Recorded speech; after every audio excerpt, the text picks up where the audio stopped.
Thank you, Lawrence, for the kind invitation. And it's lovely to be in this great global gathering. Yes, I'd love to start on this discussion by paying tributes to the previous speakers and the wonderful imagery that we have collectively conjured today on this topic of flow and circulation. And one of the things in the last visualization which really struck a chord, and a talk is always evolving even at the last minute, was to think about health from the point of view of the one organism, and how we talk about humanity, each human member being part of this greater being in which we live and move and have our being. And I see health of the individual in a similar way, but on a microcosmic level, of each human being being a deity to all the individual cells within it. And so as a doctor, a physician, healing practitioner, thinker, academic, the various ways I like to look at health, I see our work of healing about interacting and intervening on those levels to relate the whole with the part, and vice versa. So I look very much forward to having this discussion with you today, Lawrence, and look forward to all the questions from our many participants from around the world. Well, we have started a little bit late, but it's not like anyone's got a train to catch. So we'll probably go on till around, who knows, 4:30 before we ask for some questions, and that we could go on till 4:45, 5 o'clock. Just putting that out for you there, Dominic, so you don't get shocked. But we should probably start by actually defining what we mean by our subject of the divine circulatory flow. And I'd just like to kick off by, whenever I get sort of bogged down in esotericism, I always go back to basics and to the ultimate principle that I know of, and that's to be found in the Secret Doctrine. And the first principle, absolute principle, I'll read it to you. She says, the one life is eternal, invisible, yet omnipresent, without being or end, and its one absolute attribute, which is itself eternal, ceaseless motion, is called in esoteric parlance the great breath, which is the motion of the universe in the sense of limitless, ever-present space. That which is motionless cannot be divine, but then there is nothing in fact and reality absolutely motionless within the universal soul. So perhaps we can look at the whole idea of healing and health to begin with in terms of the circulation of energies, and where your work fits into that.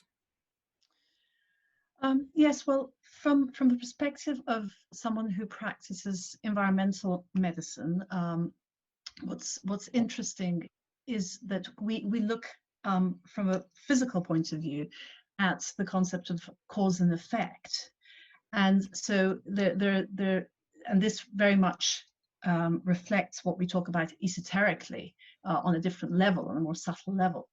And so there is a thing that we call health ecology, and that are all the various parts of the jigsaw, if you like, or the mosaic which constitute health. And for me, bringing health to the individual is really about addressing all the various pieces of that jigsaw, whether it's on a physical level, on an energetic level, and from this perspective, I think this is about relationship, and it's about flow from various subtle levels to the less subtle levels and palpable levels of existence. But it's also, healing is about an enlightening process. We can remain as passive receivers of healing or treatments or medication, which is the way mainstream conventional medicine thinks about health or disease primarily. And about establishing a flow of understanding about why we have become ill, and why our society has become ill, and the relationship between those. So we're stepping out of this passive receiver of healing and treatments and elevating our view to one of questioning the cause and effect, and taking responsibility. And that's where what Michael said earlier on resonated very deeply with me about the consumer actually leading the way in terms of how we change the world, because we have also the ultimate power in the choices that we make. And that responsibility means we use our discrimination, our discernment to decide whether what we're engaging with actually helps our health, our personal health, and how does that relate to planetary health and the whole health. So we cannot be healthy as individuals in a planet that's unhealthy. We have to actually acknowledge our own role in and our own place and standing in the way we've created all the various crises that we're facing now as humanity, all of which are problems relating to flow and to the circulation and the sharing of energy in all its different levels of vibration. And so yes, so the two come into a very close relationship with each other: personal health, planetary health, and humanity's role as a decision maker, and as a key to transferring the responsibility back to ourselves rather than being passive receivers. I think the whole idea perhaps of flow and circulation isn't properly appreciated still. You've only got to look at the view of the Earth in one of those time-lapse photographies, videos, and just to see the beauty of the Earth spinning in space, of the weather, and us participating in that, not just through the breathing cycles, but the flow of blood, the water that makes up that blood. We are basically watery creatures, made up more of water than 99% water molecules, I believe, but we'll get on to that in a little bit. But the whole idea of this circulation is begging really for an introduction of the etheric body, of a greater understanding that we're not just a computer or these solid objects. We are actually a flow system, and the etheric body is very much part of that. How does the etheric body fit into your practice? Is it something that you freely discuss with your clients, or is it something you have to be a little bit careful about? What's your general thoughts on it? Well, the etheric body really is what the energy, the vehicle that infuses and circulates through all forms of manifestation. And I think it's what relates us most closely to the energies of the outer world or the inner worlds, really. And I like to talk to my patients about the greater constitution of man or the human being, based on the Tibetan's work, although I may not necessarily directly refer to where that teaching comes from. But I often say to patients that we are more than the physical being that we can see and touch and feel, that we take our existence from various planes, some of which are much more subtle and difficult to be tangible to our daily living. So I do speak to some patients very openly about the etheric fields, the etheric bodies. I may use different languages. I might use the language of other scientists, scientific ways of speaking about it.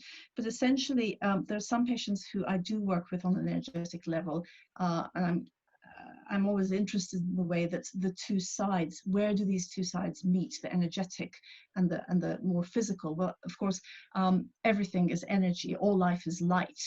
And we just deal with different levels of vibration and different forms of resonance depending on where we put our focus. So we could focus on the biochemical, we can focus on the physiological, we can focus on the anatomical, but we can also look at the etheric body. And for me, the etheric body really is what encompasses all of the four ethers and underpins the outer form of the circulatory underpins the outer form of circulation, whether it's the circulation in the blood or in the neuronal networks, the nervous system in the body. And it circulates the flow of vital or pranic energy in life. So, And the Tibetan, in many of his books, especially esoteric healing, describes it as a web or a network of fine channels that separate the physical form also from the astral planes. But on the other hand, they connect it. They connect us to. It's connected to the physical existence, our environing system, and it's described in many different words, as a mold, as a scaffolding, as a replica of the physical body, as an organ of active radiatory fire. So doing that meditation just now, that visualization was very interesting, talking about the radiatory fires. And it circulates prana and other energies, from the soul to the sun to the planetary energies. And we can control this and vitalize it through our thoughts. So the etheric body gives us so many different avenues of entry for interventions, both through thought, through breathing, through lifestyle, and as a healing practitioner and also as a physician. One of the ways that I think we can aid in vitalizing and balancing the etheric energies is through some of our lifestyle choices. So that's where, for me, environmental medicine meets energetic medicine. And again, the Tibetan refers to this as in several places. So if we're trying to stimulate, purify, or coordinate the flow of energy in the etheric body, yes, we could do that through meditation, through right thinking, through breathing exercise. But the Tibetan says in a number of places that we can actually use factors such as sunlight and exposing ourselves to sunshine, a careful diet, and I quote him here, with emphasis on proteins and vitamins, the avoidance of fatigue and worry. He talks a lot about irritation and worry as a disturbance in the etheric body's energy and flow, and a sane, regulated life. Now, that's one of the most difficult things. It sounds simple, it's one of the most difficult things to bring about, to have a sane, regulated life in a world where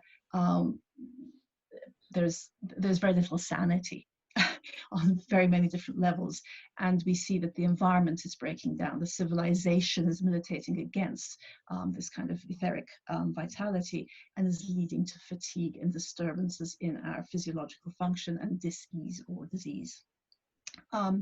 So I think from my perspective, trying to bring together the nutritional and environmental approach to health, vitality and its quality in the body, really kind of is mapped also in foods, in supplements, in nutrients, in various diets, cleanses, fasting, etc. And it's the exoteric equivalent of the energy or etheric body, and working with it as a healing practitioner. I also often ask myself, why is it that faced with the same exposures, two people might have exactly the same exposures in terms of genetics, in terms of exposure to toxins, diets, family history, etc. But the disease manifests in completely different ways. And again, I think there's a really key factor there that the etheric body works, because the etheric body basically brings in the energy through key centers, the 7 main centers in the head and in the spine. And I guess where the weakness might be in the etheric body creates a susceptibility or a predisposing factor for the emergence of a specific pattern of disease. Just to be clear, it's mainly a nutritional and environmental aspects of healing you focus on. Do you do actual sort of radiatory healing or hands-on healing or anything? Yeah, it's hands-off healing. It's hands-off healing. It's more radiatory. It sounds good in this day and age, doesn't it? Very good. Yeah. Yes, that's right. It is radiatory. It's I was trained by the International Network for Energy Healing, as it is now known. And I've had some great teachers who, over a period of 2 or 3 years, we worked with radiatory healing. And I must say that on a number of cases where I've had to use that form of healing in a situation where a patient was hundreds of miles away from me in a desperate condition, I myself must say every time I'm actually shocked and surprised at how effective it is in terms of tuning in via the etheric fields, I suspect, and connecting almost telepathically with another being. And you can tune in, you can feel, you can sense what's going on, and actually modulate and intervene on that. Now, that doesn't happen all the time, and obviously what's very important, as the esoteric healers, energy healers always say, it depends on your level of alignment. It's how well centered you are in the heart, how well connected you are to the soul, how you've attuned, the quality of the attunement to the soul of the person receiving the healing. And also we offer healing, and as Daniel Lawson, my great teacher, says, you know, we're a pipe. We're not doing the healing. We're a channel for, again, circulating these energies into the receiving client or patient. And it is really according to the will of their soul how those energies are received and how they're incorporated and circulated within the body. And it's according to the greater will of that soul. And it's not our decision how that works. So I think that's quite an important point to make. I think it's fair to say that there are a lot of healers around, and just as there are a lot of astrologers as well. And my concern is when I look at esoteric healing, the book, the Alice Bailey book, wow, I mean, that's such a huge and complex book when you see the responsibility that you're taking on in the healing profession. And a lot of people, understandably, want to go into something like healing or into astrology as fields of service. But in both cases, the amount of responsibility there for life outcomes that you are in a position to affect quite dramatically is quite an interesting one. And having seen, I mean, it is an experimental field, but the sense of responsibility of the healer, when you read esoteric healing, you can see that if you don't really know what you're doing, you can actually create more harm than good. Now, as I see it, you're a very well-trained person to be doing this sort of work, but what's your general view of healing in general, and the sort of qualifications or studies or ways of training up healers that should be abided by? I mean, I can't pass comment for all the healing practitioners. I think you would have been picked up on calling people healers by the INEH, because we're not healers. We're practitioners of healing, and so there are many organizations and institutions and individuals who call themselves healers.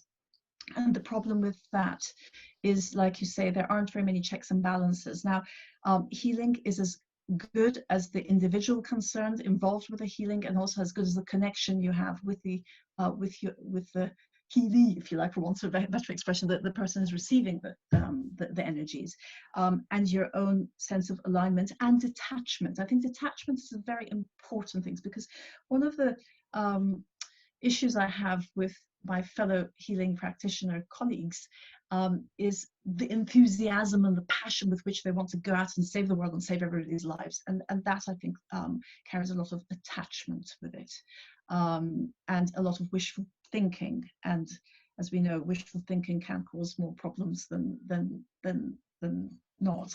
So what I can comment on is the INEH have a very robust system of checks and balances. I haven't had experience of some of the other training institutions. I went very much straight from medicine to esoteric healing. So in that sense, I haven't had the experience. But I worry about people who go for a weekend of training and they come back and they're a master and a practitioner in some form of healing or the other.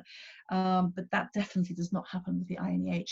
And there are regular meetings, there are regular training sessions, there's lots of reading to do, there's ample opportunity for practice. There's a wonderful book, I don't know if you can see it, which simplifies everything that the people who've gone through the course, they can, it's never far from me, they can use it as a reference point. So there's no shortcuts. And I think some people, the worry is some people see healing as a shortcut. It's not.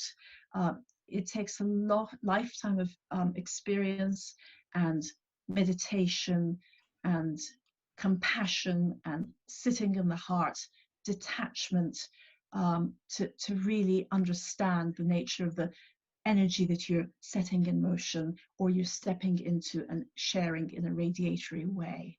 And because the INEH really focuses on working from the heart is by nature, about compassion, about love. Love is a radiatory energy, and therefore we deem it as a safer way of healing than people who get involved in raising kundalinis and people who end up often being seriously damaged because of etheric webs burning, because of all kinds of energetic problems. So I would sound a real kind of note of warning that this is not some easy magic wand that we pick up.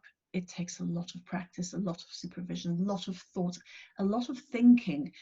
Yes, we radiate from the heart, but the mind has to make the right connections. And I think in this mode of healing, you have that wonderful flow of energy, again, like the visualization, from the head center, from the soul, to the heart, to the throat, through the hands, to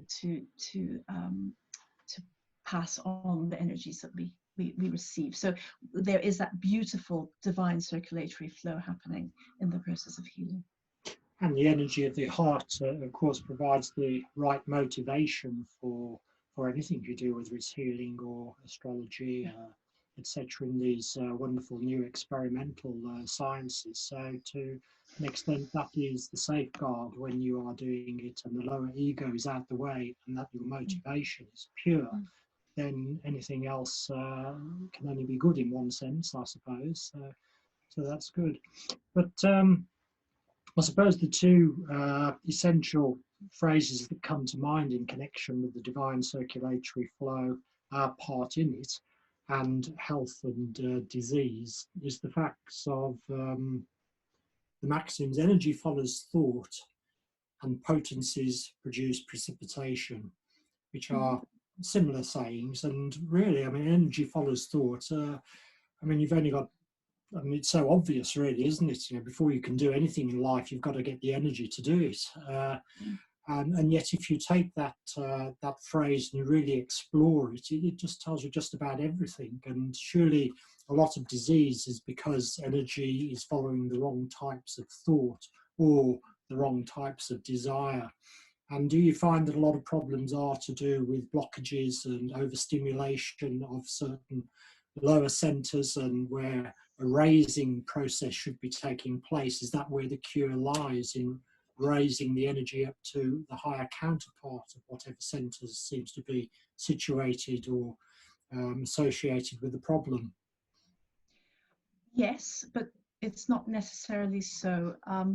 We may find that the different centers are either out of balance or overstimulated or blocked in different people at different times. It's not a fixed thing that, if you've reached a certain level of evolution, then all your problems are going to be the heart center or the head center.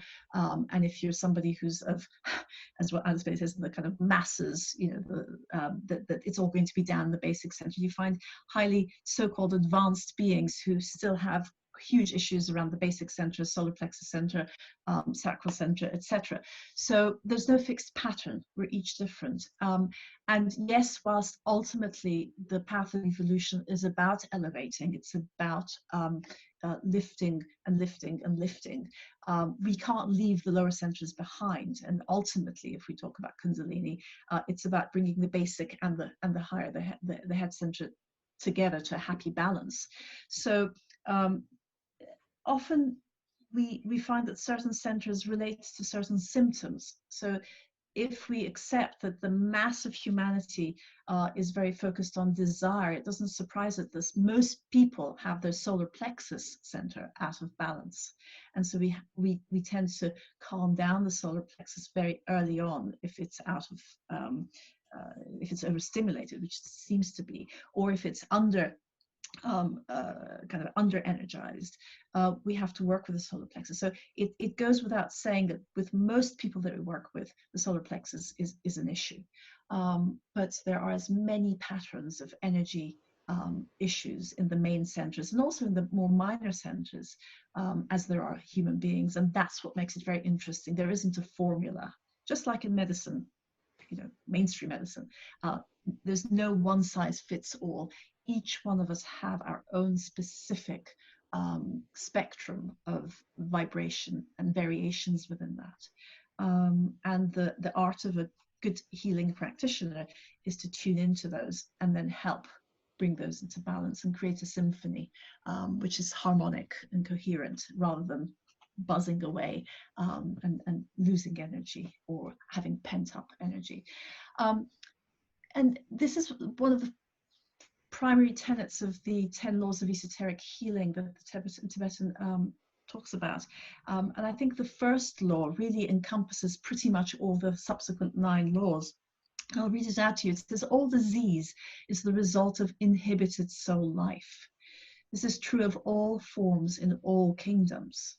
The art of the healer consists in releasing the soul so that its life can flow through the aggregate of organisms which constitute any particular form. So that soul life, that energy that's circulating via all the different planes, mental, astral, emotional, etheric, physical, it has got to get to all the different centers. It has got to get to all the different levels. And that's part of its redemptive work. We can't leave the basic center away because it's lower. The basic center has to be integrated into the higher. So, and on a slightly different level, I guess when we're talking about precipitation, Law 7 says that when life or energy flows unimpeded and through right direction to its precipitation, relating to the glands that are related to the center, then the form responds and ill health disappears. So again, this energy, which is on a higher frequency, on a higher vibrationary tone, then has to kind of step down, whether it's in the brain or in the thyroid gland or in the pancreas or whichever gland that it relates to, and then be able to work with the denser material, with the lower frequency structures within the physical body, and carry that energy, allow that flow into the nervous system as electrical impulses, into the circulatory system as the flow of blood, the flow of charge. I mean, we see the nervous system as the key electrical organ in the body, but the water in the blood carries charge. All the cells have a certain charge, and so the whole body, just like all life is light, as I said earlier on, all body is electric. Otherwise things wouldn't happen instantaneously in the body. If we had to wait for the kind of machinery of the mechanics and the physiology and the biochemistry, all the reactions and the enzymes and catalysts to kind of work before we'd sneeze, well, we'd never sneeze. It'll take 1,000 years to do that. So we've got to acknowledge that at some point, the electricity of the ethers is translated to the electricity of the etheric body, the etheric plane, and then is translated again into the electricity of the physical moiety. And there are plenty of ideas as to how that happens. And having that view, having that notion, having that understanding then allows you to then blend and mix the energies of the electricity of minerals and the electricity of the plant and the vegetable kingdom and the electricity of the animal kingdom, and blend it together for healing purposes through food, through minerals, through herbs, through energy healing, through sunlight, through all kinds of other interventions. So you move away from symptom, diagnosis, drug, or disease, diagnosis, drug, if you like, 3Ds. This becomes a much more elegant way of stepping into the circulation of energy between the person and the greater planetary kingdoms and the planetary life, and create a flow between the polarities. So everything really comes, patience. yeah, everything comes down then, I suppose, to charge separation. Everything can come down to a binary system in one sense, you know, electricity minus positive, and the relationship between them, the energy, the potential energy that exists there. One of the fundamental sayings in the secret doctrines about spirit and matter, you know, spirit being matter at its highest level of vibration, matter being spirit at its lowest. So it's when spirit separated into two poles, and spirit and matter became two separate poles, that charge separation took place, and a divine circulatory current then eventuated from that. And we see that in the electrical universe idea, that the solar system is an electric circuit. We have it on the Lucis Trust site, the cosmic bloodstream for anyone who's interested. But the same again can be looked at with the human body as well.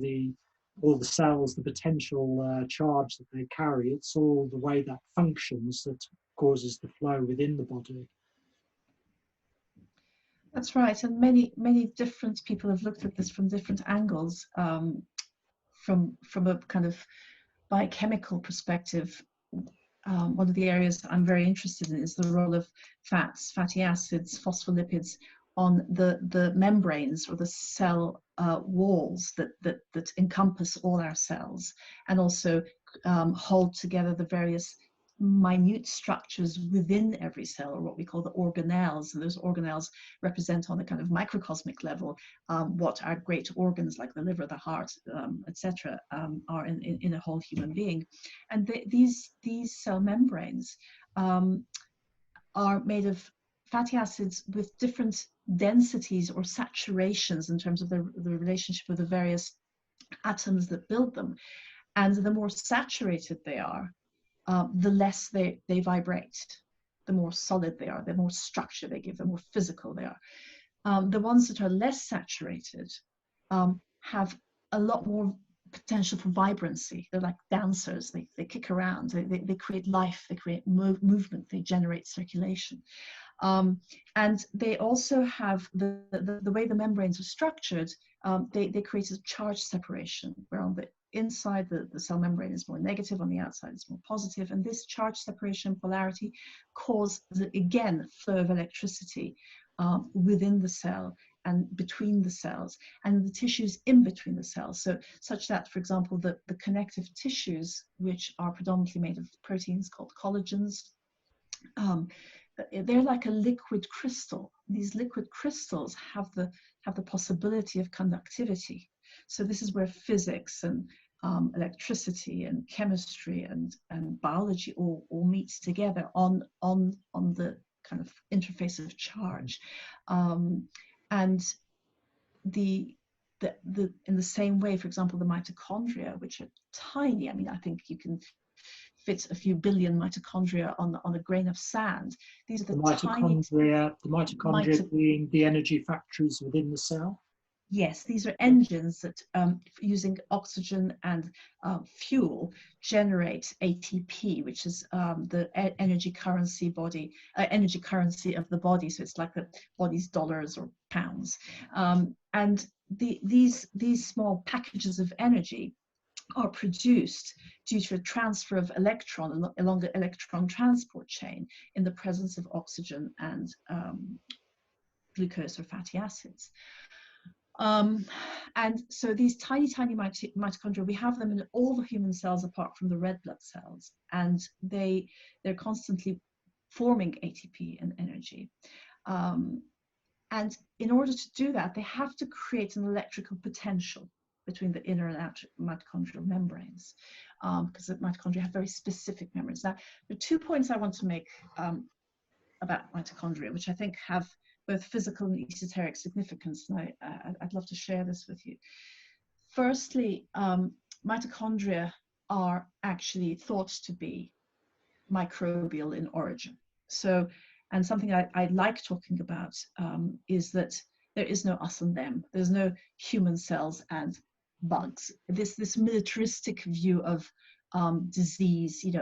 A virus attacks us and we need a vaccine or an antiviral, or this bug that attacks us and we need an antibiotic, is very much a militaristic, dualistic, binary view of life. So our life depends on the presence of billions of mitochondria within our cells.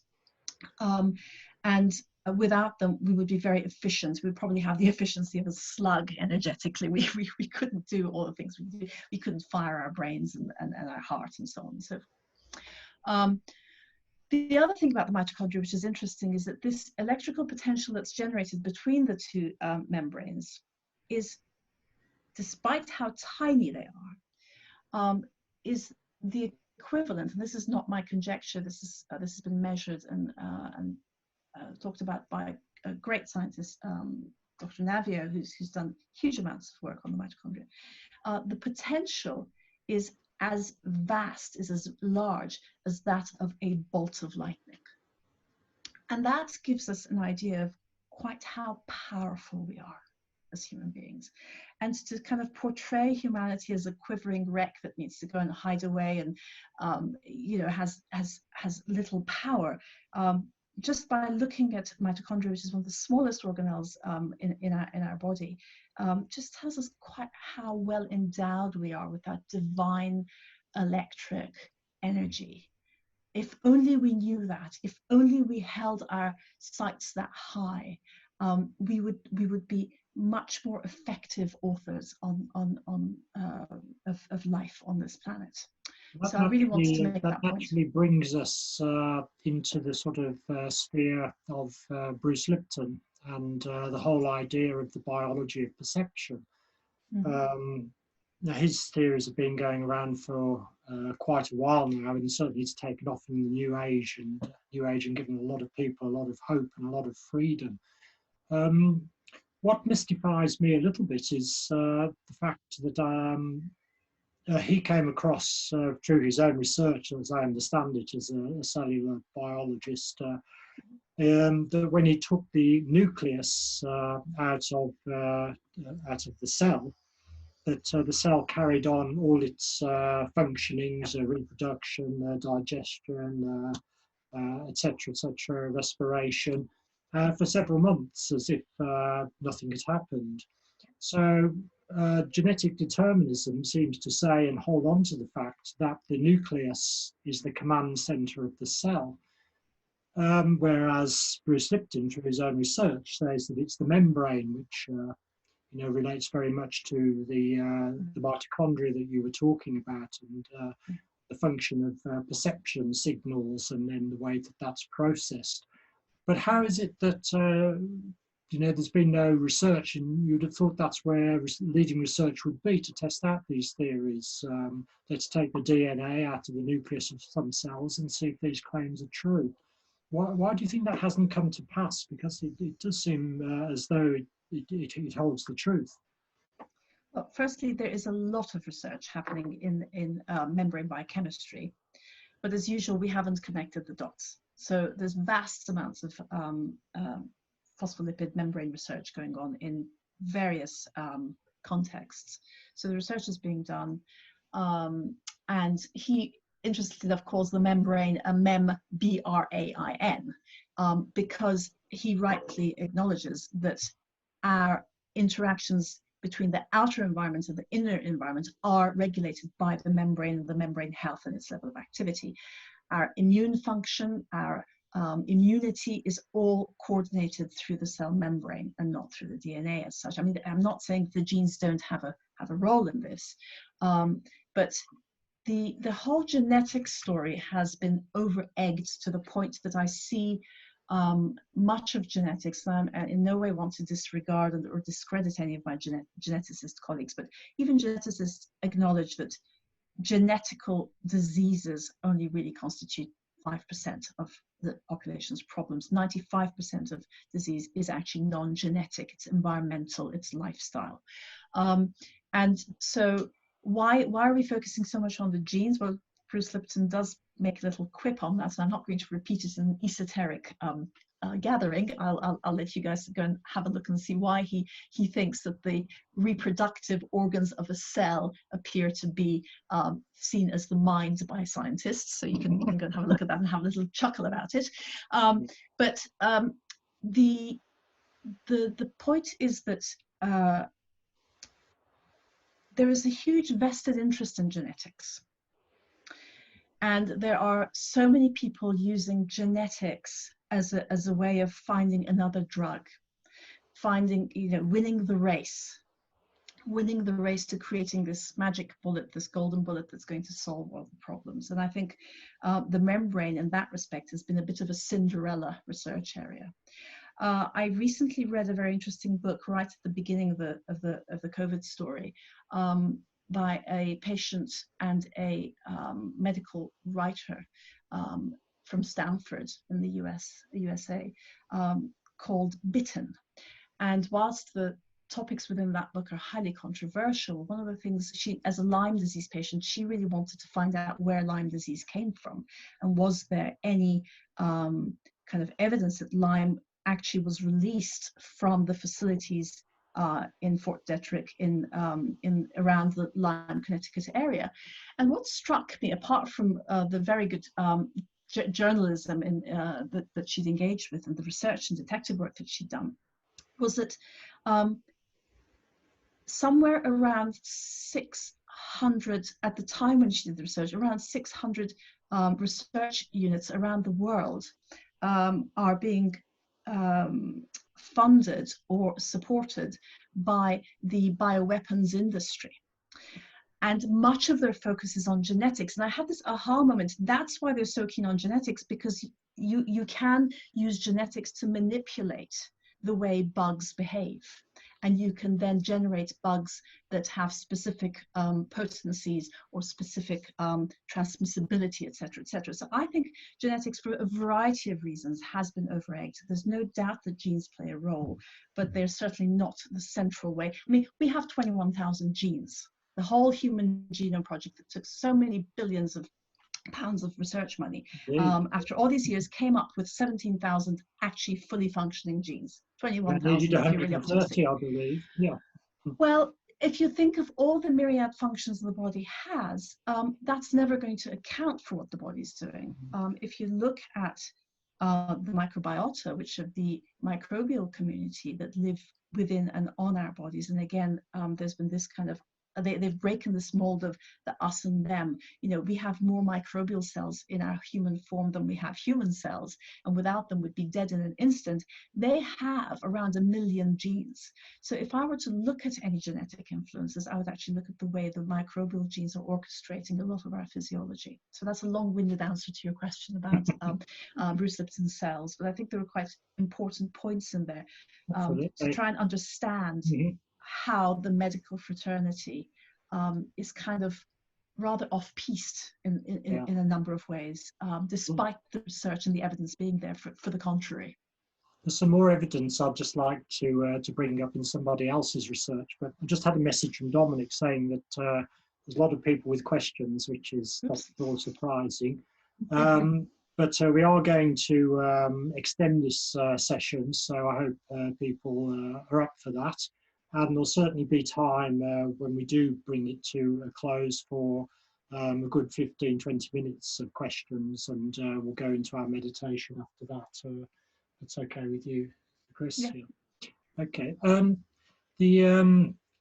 One of the great researchers, to my mind, is Gerald Pollack and his laboratory research in Washington University. I mean, he does very serious experimental work on the fourth state of water, but just because of the results that he's found, which build on those of people in the past, it's all again become this hexagonal water and this miracle cure, and it's sort of rubbished. But if we actually look at any of Gerald Pollack's work, I mean, he's one of the few people who isn't taken off the TED Talks because his experimental research is well proven. But basically that's showing the fourth state of water and water is throughout our body. It's in the cell, it's absolutely everywhere. The blood's made of it. And this fourth state of water, this easy zone, as he calls it, both is a charged battery, if you like, because it creates charge separation. Well, instead of me explaining it, perhaps you're probably in a better position to do that. But it's the whole idea that structured water around all of our cells is one of the mediums whereby we get energy from external light. Light's coming into our body through the infrared, the ultraviolet, visible light. It's having an effect on the water, the structured water in our cells, which is generating a battery to give us energy. And really that is part of the whole key to health. Yes, especially his work relating to the flow of the circulatory system. The flow of blood is very interesting, and the way the charge separation at the edge on the surface causes more movement and energy through that polarity in the exclusion zones, and also how this charge separation can explain the memory of water, which has been highly disputed and highly controversial, and has torn the medical fraternity to pieces, literally. And so, yes, I think charge and electricity has a central role, whether you're looking at water and the kind of crystalline form of water, whether you're looking at the connective tissues, whether you're looking at the membranes. Ultimately, they're all connected by charge and flow on an inner level, and that's where I think, as practitioners, whether we're using energy to either accentuate that potential or kind of calm the potential, the difference, the differential, or whether you do that through using phospholipids in your treatments, or you're using vitamins in your treatments, or you're hydrating a patient, or you're putting minerals that are deficient in the patient. All of those go to alleviate any deficiencies and disturbances on an electrical level, and there are many interfaces through which we can work, and it makes for a much more interesting way of practicing, rather than thinking, again, disease, diagnosis, drug. You can come in from so many angles, have a much more imaginative, creative, energized interaction with the clients, and educate them. Also, I think one of the things we forget as doctors is that we're not indoctrinators, we are educators, and one of the areas where I think we've got a little bit of myopia, well, a lot of myopia and a blind spot, is that we've got to put each individual in the context of the environment, especially now with the, you can call it an epidemic, a pandemic, a syndemic. You can look at it on any level that you want. Humanity has got very sick on the whole, because of the way we live and we interact with the outer environment, as well as all the inner environments we've been talking about. And I'd love to just quote something from Krishnamurti. I believe it is a Krishnamurti quote, which I came across recently. It's no measure of health to be well adjusted to a profoundly sick society. And I think when we have a sick environment, a sick society, a sick power structure, a sick media for distributing propaganda and fanfares of fear, it's very wrong to kind of try and think about health in isolation. Our health, has its roots in all of those, and so if I may, just using one example of, say, diabetes.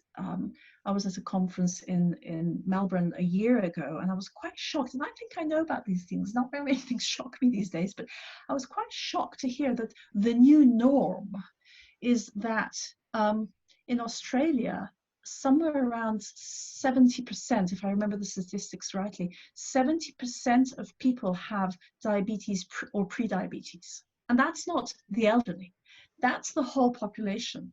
from kids right the way to the elderly. And it's even worse in the United States, and probably Britain is not far off from that. And diabetes really is a disease of overconsumption of one form of fuel, having almost like nutritional dyslexia. We just have carbs, carbs, carbs, carbs all the time. And that not only has caused a buildup of sugar in our blood vessels, it clogs up the flow of blood, it clogs up the flow of the fluid in the eye, causing all kinds of diabetic retinopathy, blindness, glaucoma, lens opacities, cataracts. It causes poor flow into the brain, dementia, infections.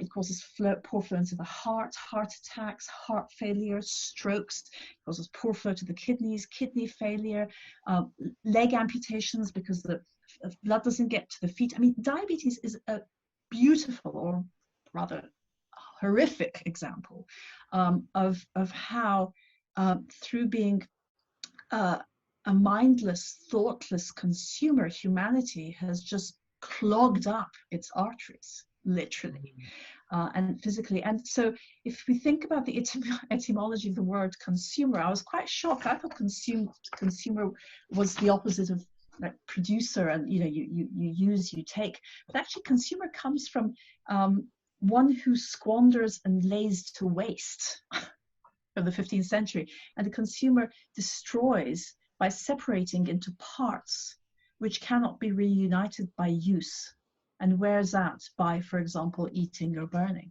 So if we look at what we've done, we've become mindless consumers, and not only have we clogged up the circulatory flow in our own body, and that's affecting the flow in our mind, the flow in our heart, the flow everywhere, we are also causing a huge blockage of flow within our economies, within the League of Nations. If we're constantly consuming one sort of food source, we're feeding a monoculture in our farming industry.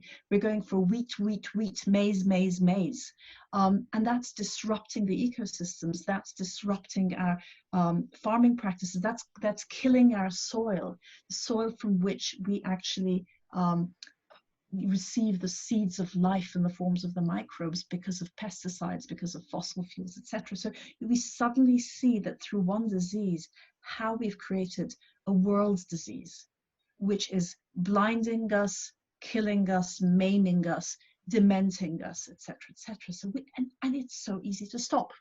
It's so easy to change that.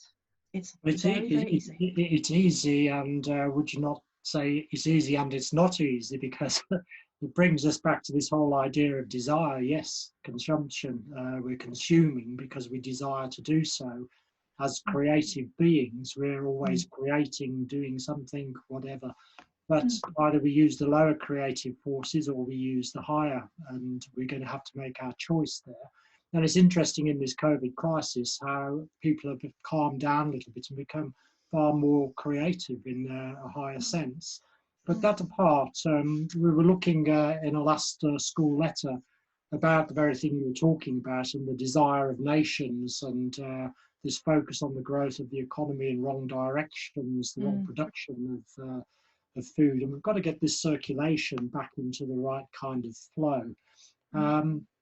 But it all goes back again to the Four Noble Truths of the Buddha and the law of cause and effect. And I just want to read out the law of dependent origination, which I think is such a beautiful, simple little saying, and yet so deep. It's the formula that the Buddha gave about ill health.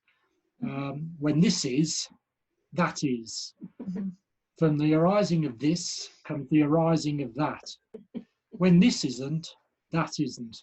From the cessation of this comes the cessation of that. I mean, that's not too hard to understand, I think, and it's just such a wonderful, succinct formula for the right adjusting of desire. To understand desire has to be elevated and to bring about a different kind of flow, both in ourselves and in the world. May I just say something about desire? I think it's very easy to talk about desire.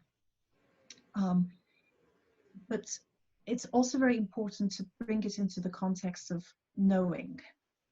And we live in a world where we have access to any form of information that we have, but most of it is misinformation. And I believe that if people had the freedom, the right to freedom from misinformation, their desires would be very much more rapidly adjusted. If people who say have developed diabetes through what I call carb addiction, and most people see the carb addiction as a pejorative kind of blaming type kind of idea. I don't intend it in that way at all. If you were told that carbohydrates, and in particular sugar, refined sugar, in the way that we're drinking and eating as if our life depends on it, but also the profits of the food industry do depend on it. If I said to you that sugar was 8 times more addictive than cocaine, then we would kind of see this whole desire issue slightly differently, that perhaps people should understand that they desire and they have become addicted to this particular nutrient, or anti-nutrient actually, through a process of addiction and loss of control and loss of the higher mind actually bearing on the decision, and an attachment to it, which is physiological. And so then people can make decisions when they realize that desire, that addiction, is actually causing much suffering in themselves and also in the outer world. So I think that's where, again, the education and the right information, which is free from the vested interests of the big corporations, the food industry, the farming industry, the pesticide industry, etc., the antibiotic industry, big pharma. It's very important for people to really have access to the information that will allow them to educate themselves, so that they won't need doctors, let their food be their medicine and medicine be their food. It's very, very simple, and we would not have such a huge burden. We wouldn't need to push people into their homes to save the NHS. Actually, the NHS would be able to operate properly, because the majority of people could look after vast swathes of their own health issues, and the focus would be on health rather than on the business of disease. Lovely. Well, we've got about 16 people with their hands up at the moment, Okay, so right. I suppose we better let them in. So Dominic, do you want to take somebody who's got the hand raised and unmute them? Actually, at the moment, we don't have any hands up. No, oh, yeah, right. Here we go.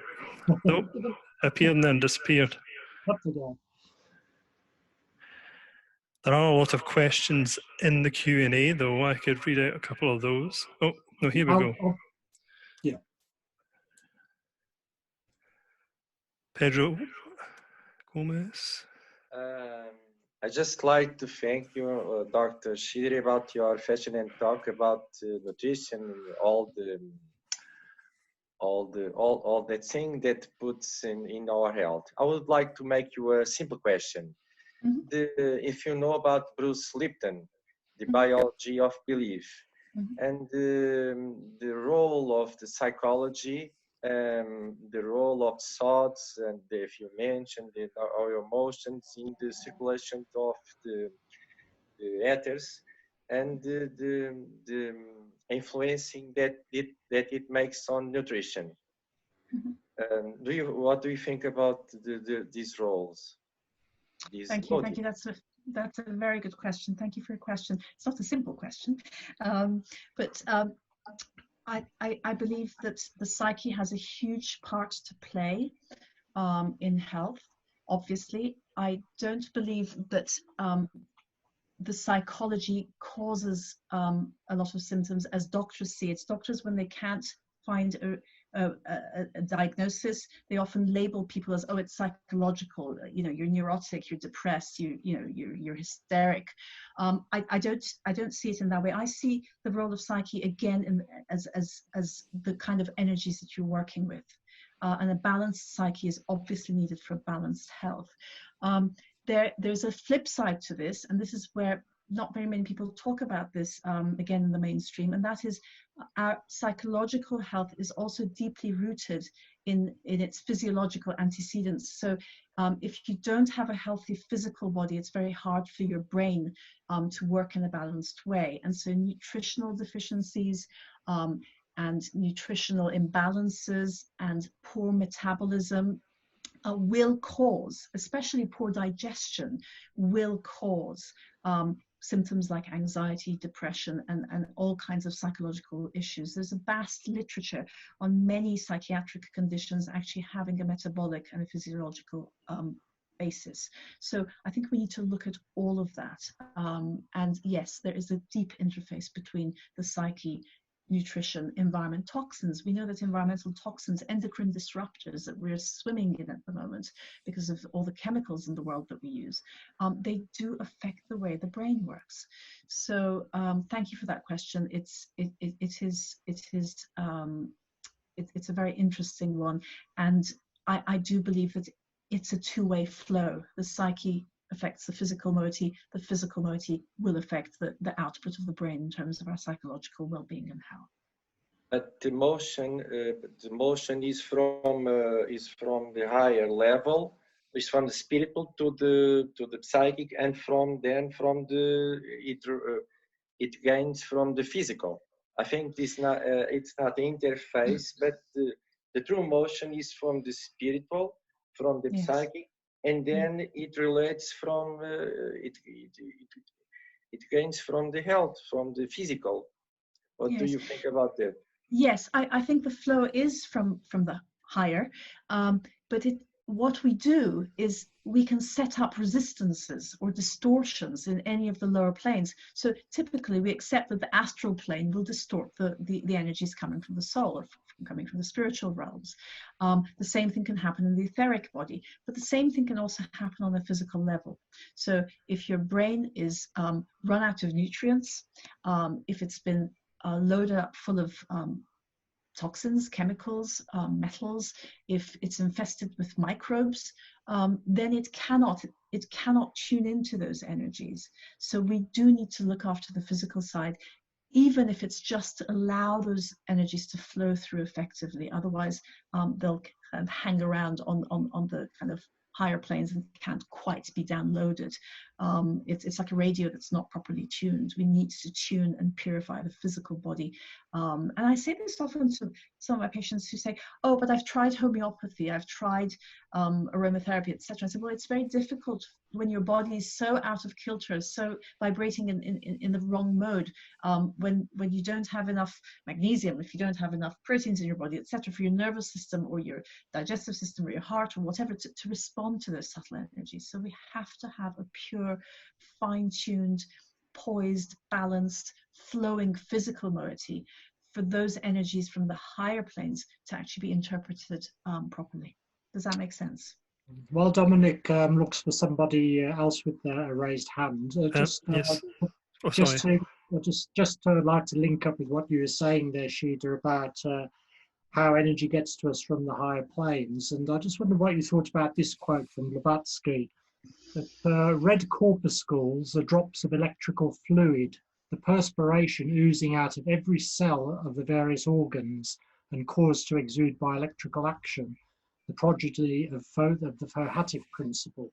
So the idea being that the blood cells, the blood is being constantly generating throughout the body and the blood system. And I think Steiner says that as it reaches the heart, a percentage of that flow is etherealized and goes back up through the astral to the causal body to the soul, creating a much bigger circulation between the soul on its own plane and the human body via the blood.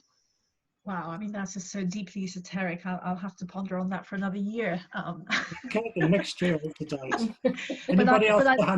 Yes, Robin Gross, you're free to talk. Actually, you mentioned supplements. I have two questions along that area. Mm-hmm. I'll try to be concise. One is about vitamin D, that we know really it's more of a hormone rather than a vitamin. And if you want to discuss that. The second one is around the whole field of supplements in general, that given that big pharma has leaped in here, and that there's no regulation over the contents of what's really in the bottle. You know, how much can we really rely upon supplements, perhaps rather than the placebo effect of taking supplements? Okay, I'll take the second question first, and that is, it's a little bit like saying, how good is an intervention generally? I mean, if you said to me, how good is doing an appendectomy as a surgical technique? Well, it's effective if you've got an appendix problem, you know, if your appendix is infected. To talk about supplements under a whole umbrella is very difficult. There is absolutely a place for nutritional supplements as supplements, because our diet has been so downgraded because of farming practices, because of depletion of the soil, because of the way food is produced, because of the way food is denatured, etc., etc. We do need more than just food. So we definitely need something supplemental. If we are ill, we have to be kind of assessed properly by a practitioner who understands what they're doing and look at specifically what it is that we need. I do not think that there's a supplement that fits all. Secondly, the nutraceutical industry is now a major industry with lots of checks and balances. It's not as if the pharmaceutical industry has checks and balances. Don't forget, the pharmaceutical industry is taking a poison which has a lethal dose, and they are giving doctors the permission, the license, because they've trained them to give poison to people to intervene for a certain symptom at using one chemical ingredient to effect a treatment. With supplements, we're talking about something different. Often there are, we're using herbs, we're using natural produce, we're using minerals, and in the hands of somebody who knows what they're doing, no, there isn't a placebo effect. I mean, there is a placebo effect in anything you give, whether it's a drug or healing or supplements. That's, you know, if it applies to supplements, it'll apply to other forms of intervention. But with respect to using it therapeutically, medically, there is a huge literature, a vast literature that shows that supplements do intervene on various biochemical, physiological levels. And that's why the nutritional medicine, the functional medicine, the environmental medicine kind of practitioners are growing, because we know that this is a safe, non-toxic, holistic, physiological, functional approach to health. And therefore, I do not see supplements just as a placebo. There's more evidence that drugs actually act as a placebo than supplements do in the medical literature. Thank you. Anyone else, Dominic? Yep. Dermot Carroll, could you unmute yourself? Hi, Dr. Shideh. Hi, very Dermot. interesting talk. Just wondered if you could speak to your experience as an energy healer within the profession of also being a medical practitioner.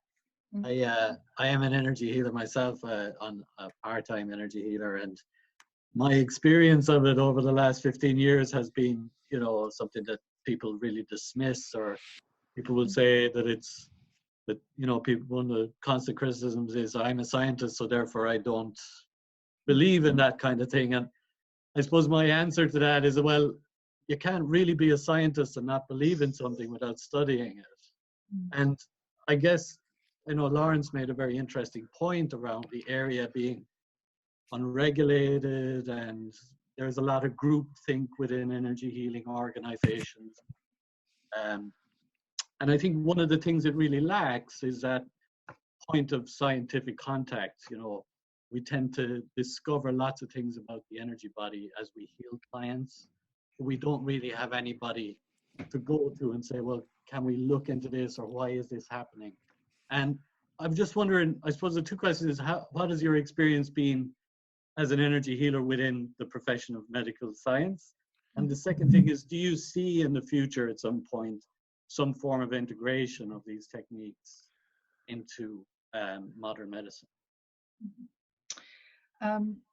I haven't personally really fully integrated the kind of energy healing aspect with my medical and academic kind of parts of my practice, because of exactly the same difficulties that you talk about.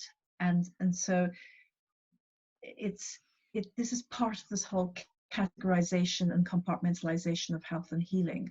That if you talk about the word healing, then you're automatically an outcast and there's no scientific basis for it, whereas we know there's vast scientific basis for energy healing and kind of inexplicable recoveries. I mean, there are whole archives at the University of Southampton and in Washington on kind of unexpected recoveries in terminally ill metastatic cancer patients. So it's cognitive bias, and it's going to take a while to get through that. And as I said to you in my talk, many of my patients, I don't discuss the healing aspect with them. It's just the way I sit with them, the way I attune when I work with them. It's something that I'm doing. I'm not necessarily even talking about what I'm doing, but with others, I do openly. With colleagues, again, I speak to colleagues who are like-minded. We have exchanges. But if I talked about this in a scientific conference, I mean, I'll be laughed out of the conference room. You know, it hasn't come together yet, and the science is there, but the prejudices are, I think, stronger still at the moment, sadly. Yeah, well, no, thank you. Oh, sorry, Dermot.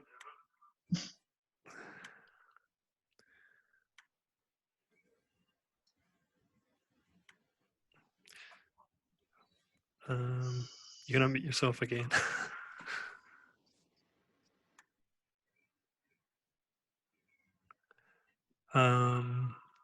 Shall I move on to the next question? Yes, yeah. Okay. Thomas Koshi.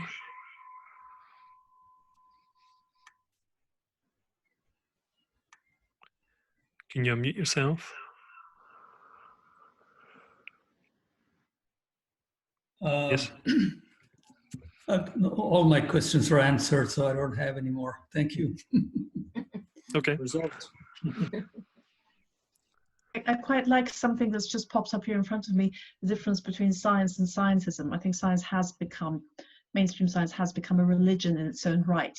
And therefore anything that doesn't fit into its narrow box is dismissed without, it's either called a placebo effect, or it's called a conspiracy theory, or it's called vested interest or charlatanism. So there's a lot of mudslinging and name calling, which is not science. And thank you for that comment, which I just saw pop up before me while. I think that's happening in all areas of science, isn't it? Look Exactly. at the pounding Rupert Sheldrake's got over the years, and my own field of interest in the electric universe and electric cosmology.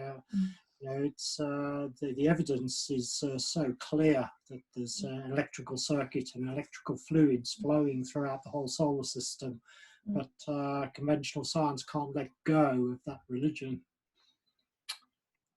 We got someone else now? There's no more hands. There's a couple of questions in the Q&A. Well, we are going to be well over time anyway, so perhaps we should move into our meditation now at 5 to 5. I've got an approving nod from Christine to my right here. So thank you so much, Shideh. That time has just absolutely flown by. There's so much that more we could have covered, but I'm sure we'll be doing so at another time. So in the meantime, thank you so much. Thank you. Thank you very much.